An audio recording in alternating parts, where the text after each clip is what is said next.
histórico del compromiso de México, de la Revolución Mexicana, de la Rectoría del Estado, no solamente en investigación, sino en la educación pública y en la economía.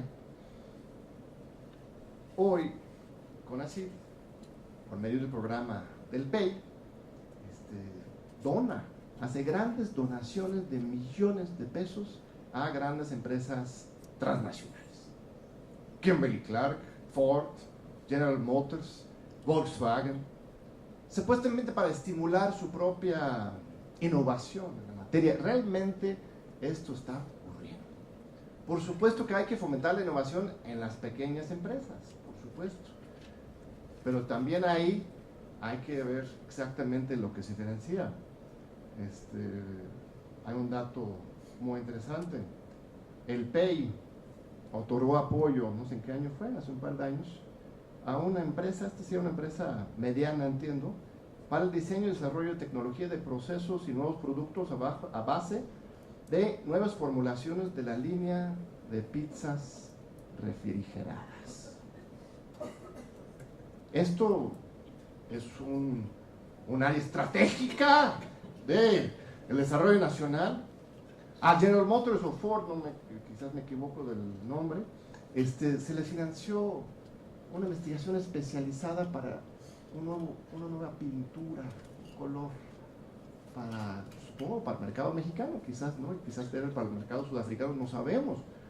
Eso sí es una prioridad en nuestro desarrollo nacional. Entiendo que rinde, quizás esto sí produce valor en el mercado y está bien que el sector privado invierte en investigación y desarrollo para eso, pero cuando el Estado entra tenemos que asegurar que esas inversiones realmente generen desarrollo, que sean de interés, el bienestar para la población. Insisto, esto no es censura ni control, sino simplemente un filtraje básico para asegurar que nuestros recursos públicos de todos los mexicanos se utilicen para fines útiles y para la sociedad. Sí, ya termino. La colaboración, yo de hecho ahí lo dejo, para no entrar en esos temas. Yo creo que pusimos algunos puntos claves ahí. Me parece que esta iniciativa del Senado de Ana Lilia Rivera abre un gran debate en la materia. A mí me parece que sería un error seguir caminando con el mismo marco jurídico de la época neoliberal. Hay que innovar, hay que avanzar, tampoco es cuestión de regresar a una nostalgia del pasado, no, avanzar. La innovación es importante, el desarrollo es importante, el sector privado es importante, por supuesto que sí, pero recuperar esa rectoría del Estado, el interés público, sería fundamental. Y agradezco mucho a la doctora por invitarme a dar estas palabras. Muchas gracias.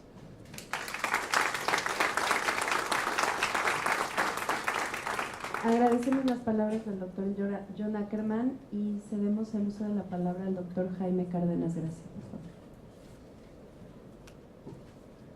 Buenas tardes a todos. Muchas gracias por esta invitación a CONACYT, a su directora, la doctora Álvarez Bulla. Desde luego a todos ustedes, ¿no? Investigadores, investigadoras muy importantes de nuestro país, muchos amigos, colegas. También agradezco a los integrantes de esta mesa. Y bueno, para no hacer mayores agradecimientos y ocuparme del tema, pues supongo que esta mesa está entendida, así lo entendí desde el principio, pero lo verbalizo, es la mesa para analizar la propuesta de ley, la iniciativa. En fin, es un tema, por eso la mayoría de nosotros somos abogados, los que estamos aquí, o tenemos algún conocimiento jurídico. Hemos oído cosas muy interesantes, tanto en la mesa anterior como en esta mesa. Yo creo que lo primero que se debe justificar es por qué una nueva ley, ¿no? ¿Por qué una nueva ley? John dice, bueno, es que la ley vigente, bueno, primero es una ley vieja, por otra parte es una ley insatisfactoria. Escuchábamos, por ejemplo, en la mesa anterior cómo legalmente se destina o se debe destinar del presupuesto a la investigación el 1%, pero no se cumple con esa con ese porcentaje. Esa es una razón importante, y pensar en otro porcentaje. Por ejemplo, en la Ciudad de México, en la nueva Constitución de la Ciudad de México, se estableció para ciencia y tecnología un porcentaje del 2%, que no sé si lo están cumpliendo, que el presupuesto de la ciudad debe destinar el 2% a ciencia, tecnología e innovación, ¿no? Quedó previsto en la Constitución de la ciudad. Entonces, bueno, ese es un tema interesante, los recursos. También se planteó, creo que por la senadora, se planteó el tema de, bueno, si pensamos en una nueva ley, tenemos que concebir adecuadamente el federalismo, para que estos recursos que estamos muchos de nosotros exigiendo se repartan territorialmente de manera adecuada, ¿no? De manera equilibrada, sobre todo atendiendo a los estados o las regiones más atrasadas, más pobres del país, tal como dijo la senadora Beatriz Paredes. Bueno, es otra razón importante para una modificación. Pero, por ejemplo, lo que dice John es pues, muy interesante. Yo no sé cuánto tenga que ver con la ley, esto que hablabas, por ejemplo, de las pizzas, o que tenga que ver con la aplicación de la ley, ¿no? Es decir, la ley vigente de CONACYT es una ley neoliberal, o la aplicación de esta ley es la que ha sido neoliberal. ¿Cómo evitar o cómo contar con una ley que no sea neoliberal, que esté al servicio de las grandes potencias hegemónicas, de las grandes empresas transnacionales, de los centros o de los sectores financieros internacionales o mundiales? ¿Es la ley? Me pregunto, ¿no? Esto la verdad no lo sé, nunca he escrito un paper sobre la ley del CONACYT, hasta dónde la ley del CONACYT es realmente neoliberal, o lo que era en todo caso neoliberal era la aplicación de la ley. Desde luego, como abogado, en este momento comencé a redactar pues un índice de la ley, ¿no? Y dije, bueno, una ley de CONACYT debe empezar por señalar cuáles son los objetivos institucionales del CONACYT, desde luego su naturaleza jurídica, como sabemos los abogados, y después de eso debe empezar con los principios rectores de la ciencia, la tecnología y la innovación. Yo sí tengo para mí que la mayor parte de los principios rectores, ya sean explícitos o implícitos en el ordenamiento mexicano sobre esta materia y sobre otras materias, pues son muy liberales, muy individualistas. Es decir, cuando pensamos en ciencia, en tecnología e innovación, pensamos en la autonomía, en la libertad de investigación, en la libertad de cátedra, que son principios liberales, bien correctos, desde luego que hay que justificarlos, tienen razón de ser. Hay otros principios, pensamos por ejemplo en el mérito, pero el mérito solamente en términos individuales, no el mérito en términos colectivos o comunitarios.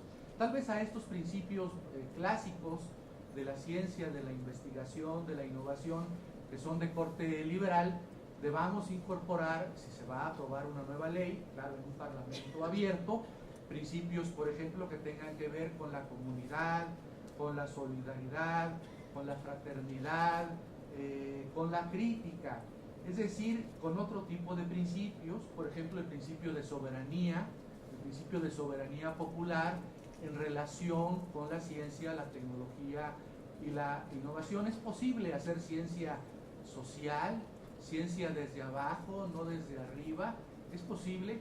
Bueno, son temas que deben formar parte de esos principios básicos de la ley, que no deben ser de corte exclusivamente liberal, individual, sino también de corte social, comunitario, que atienda a nuestros pueblos originarios, que atienda a los derechos de la naturaleza, independientemente de las personas, a los derechos de los animales, independientemente de las personas, la defensa de los recursos naturales. Todo eso creo que habrá seguramente coincidencia. Claro, en un parlamento abierto habrá diferencias epistemológicas, metodológicas e ideológicas sobre cuáles deben ser los principios fundamentales de la investigación científica, tecnológica y de la innovación en México.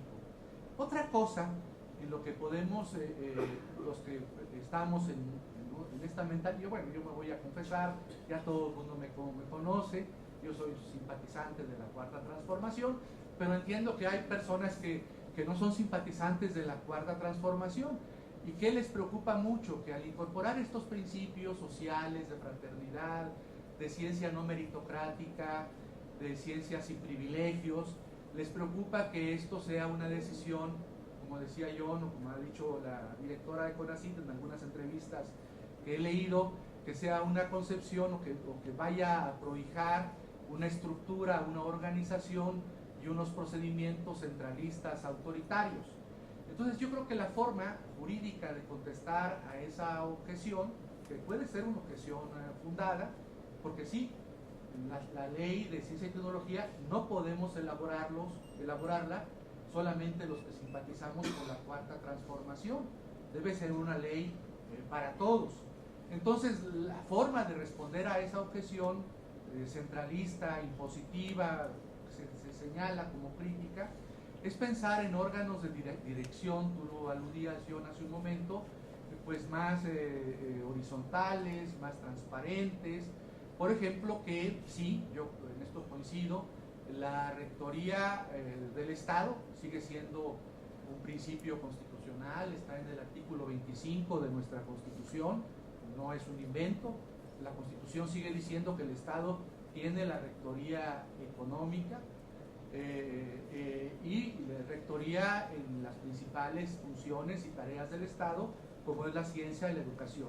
Entonces, los órganos colegiados, por ejemplo, que deben recaer en CONACYT, CONACYT debe tener esa centralidad, estoy en eso de acuerdo, pero por ejemplo exigir que las deliberaciones en CONACYT, en los órganos colegiados, sean deliberaciones públicas, que todas sus decisiones puedan ser evaluadas socialmente.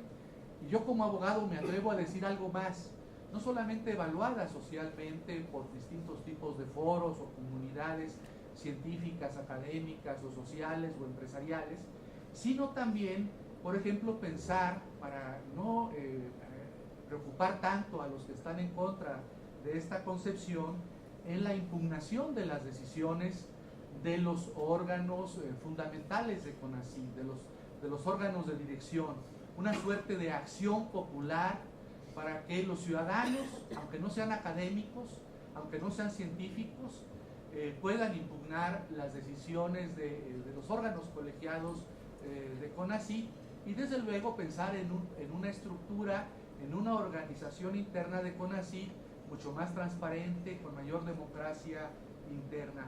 Entonces son algunos de mis comentarios, termino. Desde luego que una nueva ley que rija esta materia pues debe atender a los grandes problemas nacionales, de eso se ocuparon muchos en la mesa anterior, debe tener vínculo con todos los sectores de la sociedad, el sector público en primer lugar, el sector social y el sector privado, y debe contar esa ley con un sistema de responsabilidades y de sanciones, que es la parte que a veces no nos gusta a nadie, pero es la parte pues jurídica, coercitiva.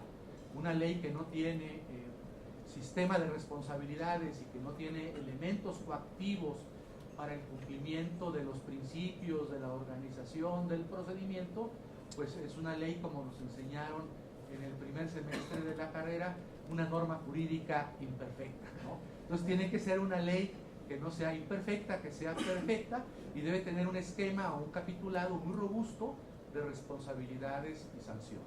Muchas gracias.